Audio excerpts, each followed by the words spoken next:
যে ব্যক্তি আপনার অবস্থানকে মূল্যায়ন করে নাই সে আপনার যোগ্য ছিল না।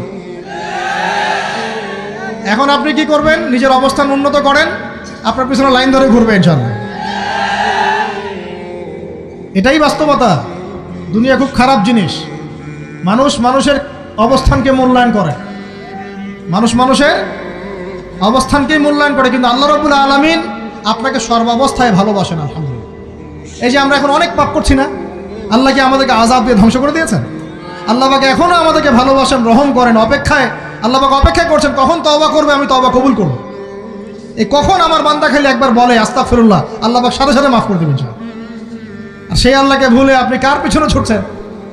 আমরা কিন্তু নিয়াত করতে পারি ভাই যে আমরা যারা ওয়াজ শুনলাম জীবনে কোনোদিন সিগারেটে হাত দিব না ইনশাআল্লাহ। রাজি আছি ভাই? অন্য বড় বড় জিনিস তো বহুত দূরের কথা। আচ্ছা, অনেকে রাজি হয় নাই কেন? আপনারা কি অলরেডি আসক্ত?